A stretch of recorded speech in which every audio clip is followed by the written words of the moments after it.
여러분 안녕하십니까? 2025년도 새해에는 마가복음으로 시작을 하겠습니다. 친숙함은 경멸을 낳는다는 말이 있습니다. 하지만 우리가 장소나 또 사물, 사람에게 너무 익숙해져 있다고 해서 반드시 경멸이 생기는 것은 아닙니다. 오히려 우리가 자주 보고 잘 아는 것에 대해서 무관심해지거나 그 가치를 제대로 보지 못하게 될 가능성이 큽니다. 이런 무관심은 특히 그 마가복음 같은 책을 대할 때 나타납니다.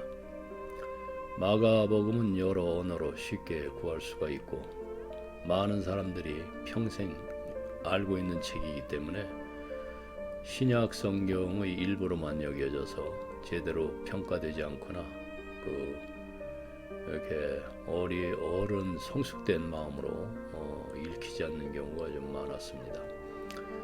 마가복음은 우리가 가진 가장 초기의 기독교 선전 자료로 진위성은 의심받지 않습니다. 비록 가장 초기의 기독교 저술은 아니지만 바울의 서신 중 일부는 마가복음보다 10년 이상 먼저 쓰여졌습니다. 그러나 마가복음은 최초의 선전 자료입니다. 전쟁이나 광고 아니면은 정치적 압력 등으로 인해서 선전이라는 단어의 의미가 왜곡되었지만 특히 어디 공산사회에서 많이 쓰던 용어죠. 선전하고 선동하는. 본래 이 단어는 씨앗을 뿌리는 것처럼 메시지를 퍼뜨리는 것을 의미를 합니다. 초기 교회는 예수 그리스도의 삶과 가르침을 전파하기 위해서 마가복음을 작성을 했습니다. 마가의 기록의 출처는 거의 확실히 베드로에 대한 회상일 것입니다. 이 이론은 프리기아의 주교인 파피아스가 처음으로 이렇게 뒷받침을 했었는데, 그는 132년에 마가는 베드로의 통역자가 되어서 그가 기억하는 모든 것을 정확하게 기록했지만 그리스도께서 말씀하셨거나 행하신 일을 순서대로 이렇게 기록하지는 않았다, 이렇게 말합니다. 같은 세기의 리옹의 주교 이레네우스는 베드로의 제자이자 통역가인 마가에 대해서 언급을 합니다. 그리고 다음 세기 초에 복음서의 권위에 관해 글을 쓴 카르타고의 터툴리아누스는 다시 마가를 베드로의 통역가로 또 언급을 합니다. 가이사라의 교회 역사가 에우세비우스는 3세기 말과 4세기 초에 베드로는 지나친 겸손 때문에 복음서를 쓰지 않았다. 그의 친숙한 지인이자 수행원이 된 마가가 예수의 행적에 관한 그의 담론에 대한 회고록을 썼다는 소문이 계속 돌았다, 이렇게 썼습니다. 그리고 얼마 후에 그는 마가복음서의 모든 내용은 베드로의 담론에 대한 회고록으로 이렇게 간주되기 때문이다라고 이렇게 또 글을 남겼습니다. 그리고 우리는 5세기 초에 글을 쓴 제롬이라는 좀 친숙한 이름을 접하게 되죠. 그는 이렇게 말합니다. 베드로의 제자이자 통역가인 마가는 로마에 있는 형제들의 요청에 따라서 베드로가 전해준 내용에 따라 간략한 복음서를 썼습니다.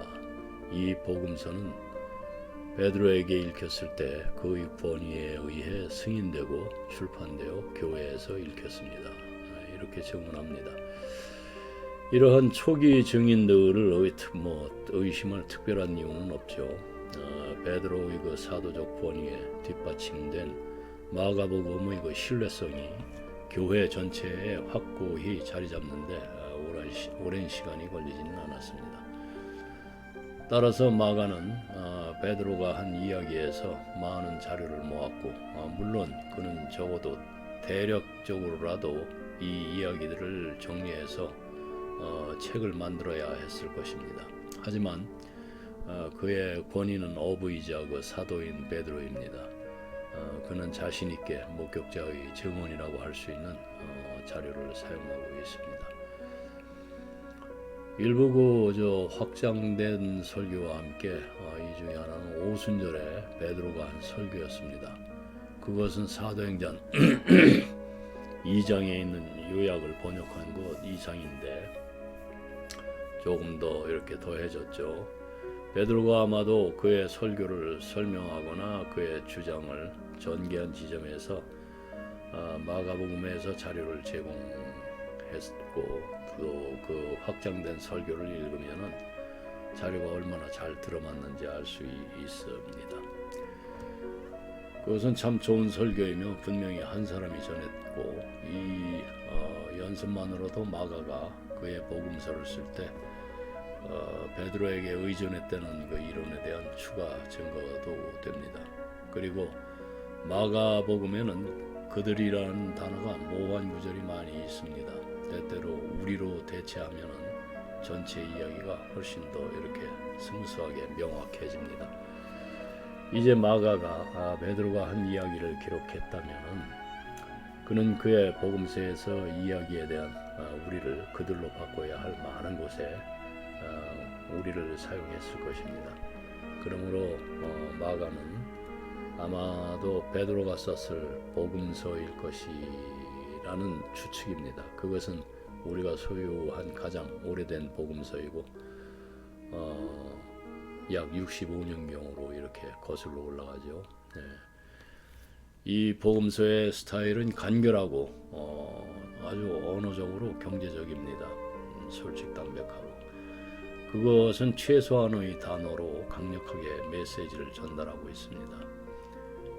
이것은 마가의 특성일 수 있지만은 우리는 당시 거기에 있었던 사람 그 베드로의 존재를 느끼지 않을 수가 없습니다.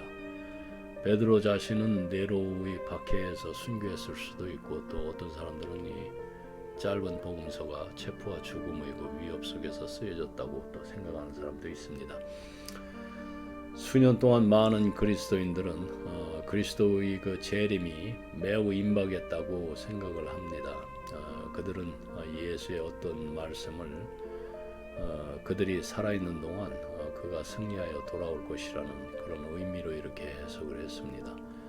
세월이 이제 흐르고 교회 지도자들이 죽거나 순교하면서 즉각적인 재림에 대한 희망은 사라졌죠. 그러다가 예수의 삶에 대한 기록을 보존하려면 좀 빠르게 기록해야 한다는 것이 이렇게 기록으로 남겨야 된다는 것이 분명해졌습니다. 그래서 그를 직접 아는 사람들은 빠르게 이렇게 사라져가고 죽어가고 있었고 그래서 64년에서 65년 겨울에 로마의 그 큰 화재로 황폐하여 이렇게 불이 났을 때 위기가 왔죠. 그래서 네로는 그때의 기독교인들을 그 누명을 씌우고 또 박해하고 또 박해를 명령을 했습니다. 아마 베드로와 바울이 모두 이 1년의 박해 중에 죽었을 가능성이 있습니다. 다른 많은 기독교인들도 죽었고 이 사실은 예수의 삶에 대한 기록하고 또 보존하고 그의 말씀을 기록할 필요성을 절정에 이르게 했습니다. 이 무렵에 이제 두 권의 책이 쓰여졌습니다. 하나는 분실되었지만은 마태와 누가가 복음서에서 광범위하게 인용한 말씀 모음집이죠. 이것은 큐베네로 알려져 있습니다. 독일어로 그 출처를 의미합니다. 그래 자료라고 그러죠. 다른 하나는 마가복음입니다. 이 역시 그 마태와 누가가 광범위하게 인용을 했는데 이 책은 대부분의 내용이 나중에 더 긴 그 복음서에 통합되었지만은 보존됐고 또 보존되고 왜 복사되었는지 궁금할 수가 있습니다. 아마도 로마에서 아마 쉽게 구할 수 있는 복음서였고 또 베드로와 관련된 복음서로서 이렇게 거룩해지었죠. 책이. 제목은 아마도 본문의 그 첫 번째 줄일 것입니다. 즉 하나님의 아들 예수 그리스도의 복음. 그렇습니다. 마가의 이름은 훨씬 나중에 이제 추가가 되었고, 그것은 어디서 이렇게 찾아볼 수 있느냐면은 예수가 체포된 밤에 군인들의 손에서 탈출한 그 젊은이의 이야기가 있습니다. 마가복음 그 14장 51절에 있는 말씀이에요. 나중에 이것은 추후에 설명을 드리겠습니다. 그래서 복음이라는 단어는 굉장히 나중에 이 복음이라는 이 말씀만 가지고도 한번 주제로 설명을 드리겠습니다. 복음이라는 단어의 그 기독교적 사용은 아마도 여기서부터 시작됐을 것입니다. 그것은 새로운 이제 글쓰기 형태이고 그 단어의 선택은 이제 아주 흥미롭죠. 복음은 아주 간단하게 좋은 소식을 의미하며 한때는 그 외에는 거의 의미가 없었는데, 하지만 때때로 그 새로운 통치자의 임명 아니면 왕의 생일 또는 대관식에서 발표된 사람들에게 어떤 그 양보나 선물을 의미했습니다. 그래서 마태, 누가, 요한이 이 마가의 제목에서 이 단어를 사용하면서 세상의 책의 내용을 즉시 알게 하는 그러한 새로운 글쓰기 형태가 이제 제공이 되었습니다. 그 이후로 복음은 단 하나의 것을 의미하게 되죠. 그리스도의 좋은 소식에 대한 설명, 그의 행적, 그리고 그의 말씀, 그리고 세상에 대한 그의 그 중요성을 말하는 것입니다. 복음서의 가장 그 최근의 저자인 그 요한은 복음서를 쓴 이유를 요약할 때에 복음이 무엇인지 매우 명확하게 설명합니다. 예수께서 많은 다른 표적을 보이셨으나 이 책에 기록되지 않은 그의 그 제자들 앞에서는 기록된 것이 아니요 오직 이것들은 너희로 예수께서 그 하나님의 아들 예수 그리스도이심을 믿게 하려 함이요 그 믿음 안에서 너희가 그의 이름을 통하여 생명을 얻게 하려 함이니라. 요한복음 그 20장 그 30절에서 31절 말씀입니다. 그래서 이 최초의 마가복음의 그 저자는 예루살렘에서 태어났습니다. 우리는 그 기독교회의 초기에 그와 그의 집에 대해 많은 것을 듣습니다.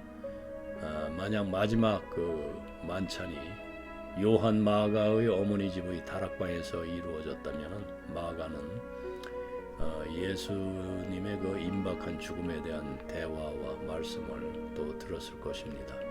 그렇다면 그는 침대에서 나와서 그 린넨 셔츠만 걸친 채 겟셈만의 동산에 숨어 있었을 것입니다. 추측일 뿐이지만은 흥미롭습니다.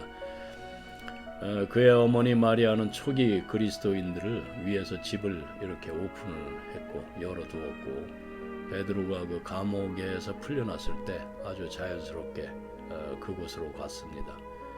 사도행전 12장 12절에 나오는 말씀입니다. 참고하세요. 요한 마가는 또 선교 사업에 대한 그의 노력을 시작을 했고, 그는 분명히 그의 삼촌인 그 바나바와 그리고 바울에게 깊이 감동을 받았고, 선교 여행에 그들과 동행하고 싶어했고, 그는 그다지 성공적이지는 못했지만은 바울은 그 약점에 다소의 동정심도 없었습니다. 마가에 대해서 바울은 아주 단호했죠. 대부분의 사람들에게 그 가능한 최상의 모습을 보여주려고 노력하는 누가조차도 요한 마가가 버림받은 사실을 숨기지를 않습니다. 거기서 요한은 그들을 떠나서 그 예루살렘으로 돌아갔습니다. 사도행전 그 13장 13절에 해당되는 내용입니다. 참고하세요. 그 마가는 예루살렘에서 그리스도인으로 계속 살았고, 또 다른 선교 여행이 제한되었을 때 그는 다시 바울과 바나바와 함께 가고 싶어 했죠. 이것은 그 위대한 그 선교사 사이의 날카로운 논쟁의 계기가 됩니다. 그래서 바나바는 젊은이가 한번 실수했을 때 두 번째 기회를 주어야 한다고 이렇게 믿었고, 바울은 이것이 선교사를 만드는 재료가 아니라고 생각을 했습니다. 이 논쟁은 너무 심해져서 바울과 그 바나바는 서로 헤어졌죠. 사도행전 15절 39절을 참조를 하세요. 바나바는 그 요한 마가를 데리고 갔고, 이제 바울은 실라와 함께 떠났습니다. 그들은 선교지를 이렇게 나누었고, 마가는 이제 선교사가 되었습니다.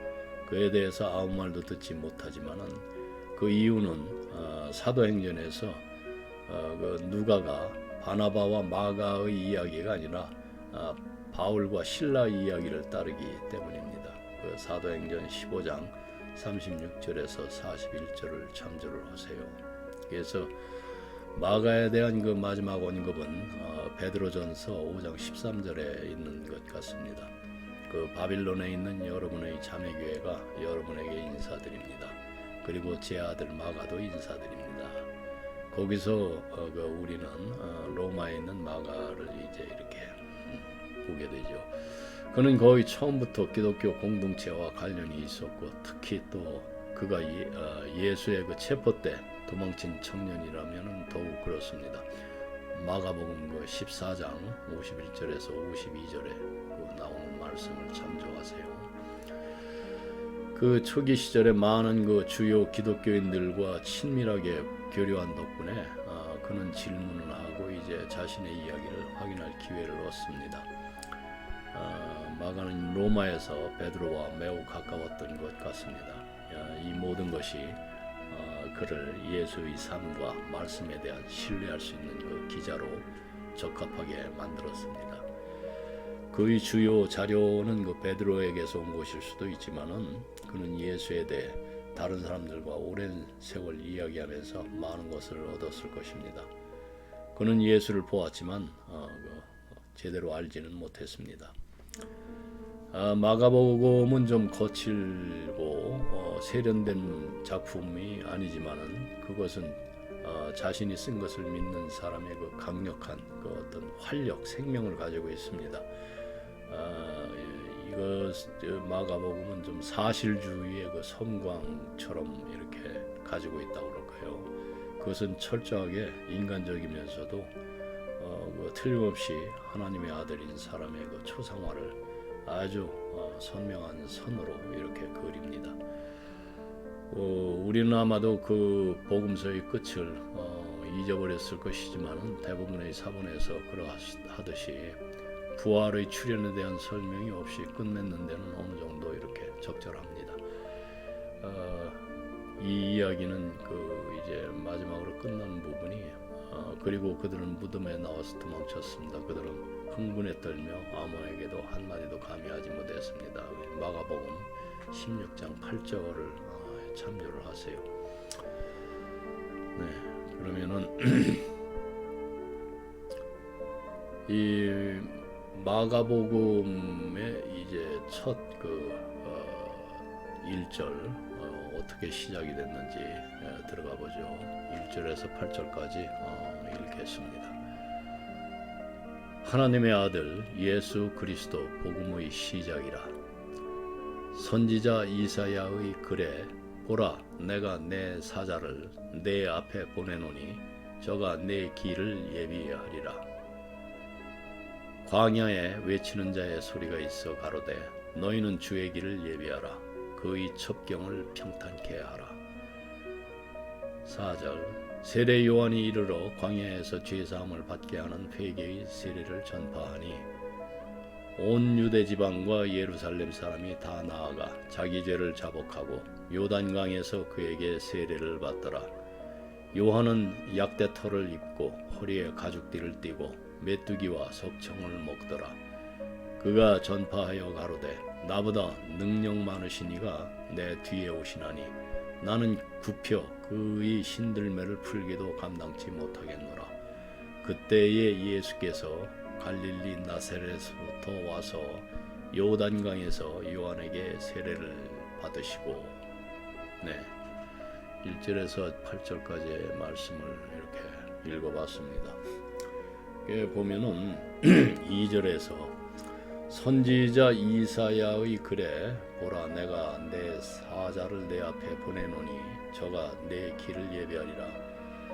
이 메시지는 그 구약 선지자들의 그 권위적 성격에 뿌리를 두고 있습니다. 출애굽기 23장 20절에서 보면은 내가 사자를 내 앞서 보내어 길에서 너를 보호하여 너로 내가 예비한 곳에 이르게 하리니 이렇게 말씀하고 있고요. 이사야서 40장 3절에서는 외치는 자의 소리여 가로되 너희는 광야에서 여호와의 길을 예비하라. 사막에서 우리 하나님 대로를 평탄케 하라. 말라기 3장 1절에서는 만군의 여호와가 이르노라 보라 내가 내 사자를 보내리니 그가 내 앞에서 길을 예비할 것이요 또 너희의 구하는 바 주가 호련히 그 전에 임하리니 곧 너희의 사모하는 바 언약의 사자가 임할 것이라. 이 인용문에서 그 네 가지 주제가 나타나지요. 사자, 그리고 준비, 그리고 주님이 오실 것을 기대하는 것, 그리고 광야라는 위치. 그리고 3절에서 광야에 외치는 자의 소리가 있어 가로되 너희는 주의 길을 예비하라. 그의 첩경을 평탄케 하라. 첩경이라는 것은 뭐냐면 이제 멀리 돌지 않고 지름길, 그 어떤 목표나 목적을 빠르고 효율적으로 달성할 수 있는 방법이나 수단을 이렇게 비유적으로 표현할 때 사용을 하죠. 첩경이라고. 그래서 7절에서 와서 보면은 또 그가 전파하여 가르되 나보다 능력 많으신 이가 내 뒤에 오시나니 나는 급혀 그의 신들매를 풀기도 감당치 못하겠느라. 그래. 신들매는 신발을 동여매는 끈, 즉 신발끈을 의미합니다. 그래서 이렇게 보면 1절에서 8절 하나님의 아들 예수 그리스도의 복음은 그 이사야의 그 예언의 성취로 이렇게 시작이 됩니다. 보라 내가 내 앞에 내 사자를 보내노라. 마지막 구약의 그 선지자가 이제 세례 요한이죠. 그래서 이사야서에서는 메시아에 대한 여러 예언들이 이렇게 포함이 되어 있습니다. 그 주요 예언과 그에 따르는 관련 그 내용을 잠시 좀 알아보고 이렇게 넘어가겠습니다. 이사야서 7장 14절에 그 보면은 본문 내용은 그러므로 주께서 친히 징조를 너에게 주실 것이라. 보라 처녀가 잉태하여 아들을 낳을 것이요 그의 이름을 임마누엘이라 하리라. 이렇게 또 그 관련 귀절은 마태복음 그 1장의 그 22절에서 23절 이 모든 일이 된 것은 주께서 선지자로 하신 말씀을 이루려 하심이니 이르시되 보라 처녀가 잉태하여 아들을 낳을 것이요 그의 이름은 임마누엘이라 하리라 하셨으니 이를 번역한즉 하나님이 우리와 함께 계시다 함이라. 그래서 그 히브리어 그 임마누엘이 그 히브리어에서 유래했고 성경에서 예수 그리스도의 그 탄생을 예언할 때 이것이 임마누엘이란 이름으로 이렇게 사용된 이름입니다. 이것은 이제 하나님이 인간과 함께 하시며 그분의 임재가 우리와 함께 있음을 나타냅니다. 그리고 이사야서 9장 6절에서 7절까지의 또 본문을 좀 보겠습니다. 이는 한 아기가 우리에게 낳고 한 아들을 우리에게 주신 바 되었는데 그의 어깨에는 정사를 메었고 그의 이름은 기묘자라 모사라 전능하신 하나님이라 영존하시는 아버지라 평강의 왕이라 할 것임이라. 그 정사와 평강의 더함이 무궁하며 또 다윗의 왕자와 그의 나라에 군림하여 그 나라를 굳게 세우고 지금 이후로 영원히 정의와 공의로 그것을 보존하실 것이라. 만군의 여호와의 열심히 이를 이루시리라. 신약에서의 이 관련 구절은 누가복음 1장 32절에서 33절까지 내용입니다.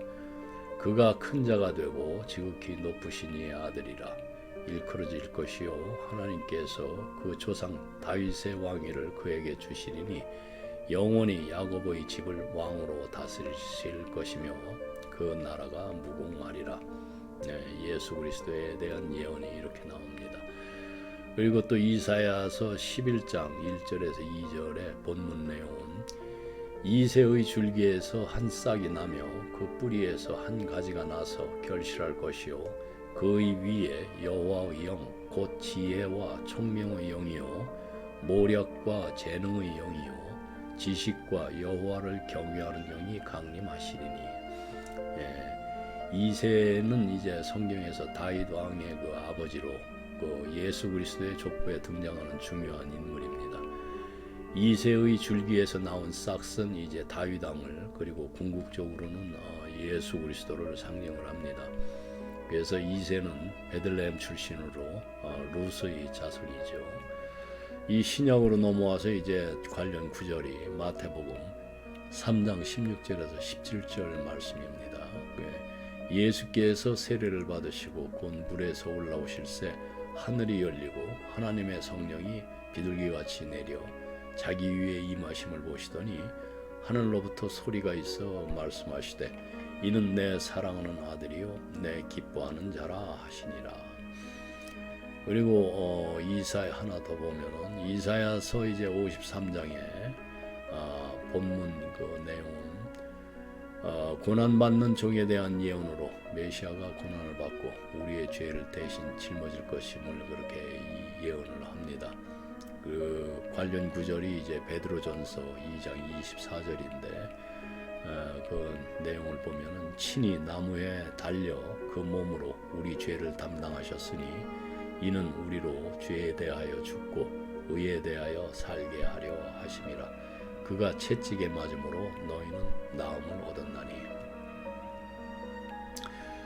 이사야서의 그 메시아 예언은 이렇게 신약 성경에서 예수 그리스도의 삶과 사역을 통해서 성취가 되었습니다.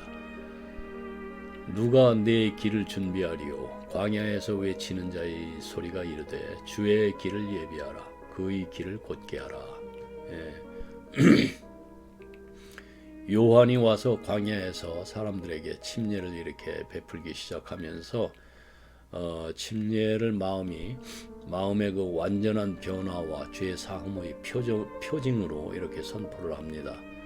유대 지방의 모든 그 백성과 예루살렘의 모든 사람이 광야에서 그에게 나아와 요르단강에서 그의 침례를 받고 또 공개적으로 죄를 이렇게 고백했습니다.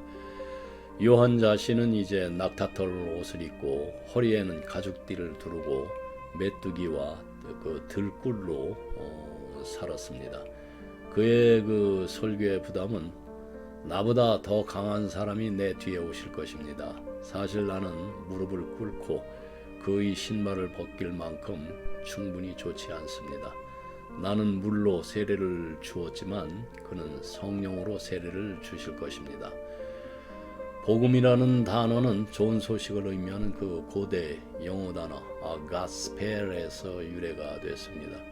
영어에는 그리스어 유앙겔리온 이게 원래 발음으로 하면은 에반겔리온인데 이 근접한 그 영어 단어가 있습니다. 어벤저리라는 단어가 있었지만은 그것을 대중적인 어휘에서는 오래가지 못한 말 같습니다. 그래서 유앙겔리온은 원래 메신저에게 지불되는 이렇게 보상을 의미했었습니다. 좋은 소식을 전하는 데서 그것은 좋은 소식 그 자체를 이제 의미하게 되지요. 예를 들어서 새로운 왕이나 그 주지사 아니면 그 사람들의 그 즉위와 같은 좋은 소식이 있을 수 있으며 때로는 이제 세금이 인하된다든지 아니면 현실적인 좋은 소식이 포함되기도 합니다. 하지만 이제 세월이 흐르면서 그것은 어떤 좋은 소식이든 의미 있게 되었습니다. 그래서 신약 성경 필자들이 특별히 사용한 것은 당연히 이것이 예수 그리스도나 신의 복음 또는 좋은 소식이라는 것이죠. 그래서 기독교 복음의 내용은 정말 참 좋습니다.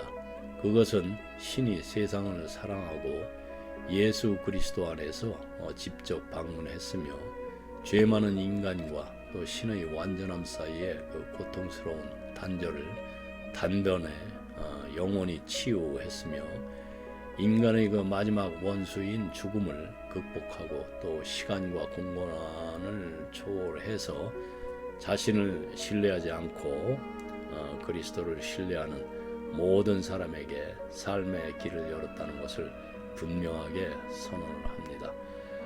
그래서 모든 종교가 결코 좋은 소식은 아니라는 점에 유의를 좀 여러분들 하셔야 합니다.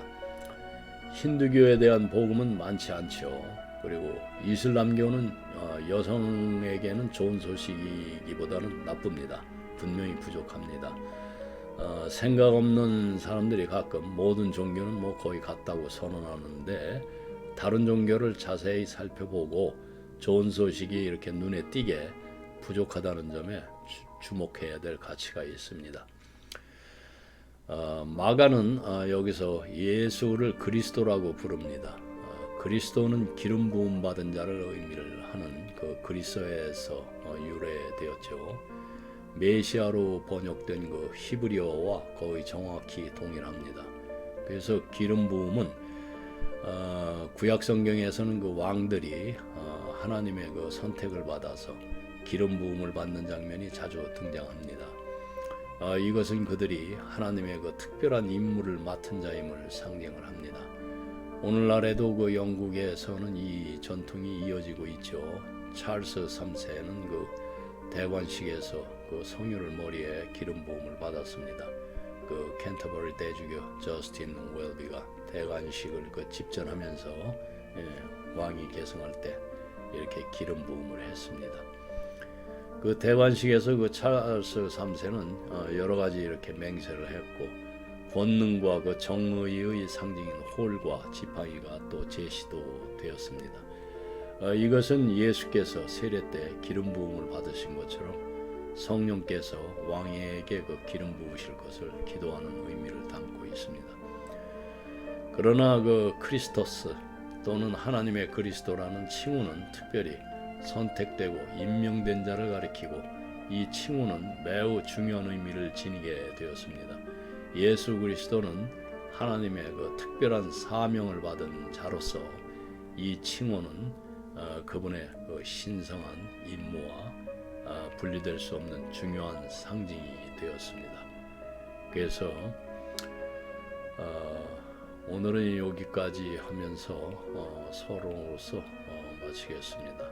다음 시간에 이어서 계속 본문 내용과 함께 여러분과 한 구절 한 구절씩 이렇게 해석해 나가도록 하겠습니다. 네, 여기서 마치겠습니다. 기도하겠습니다.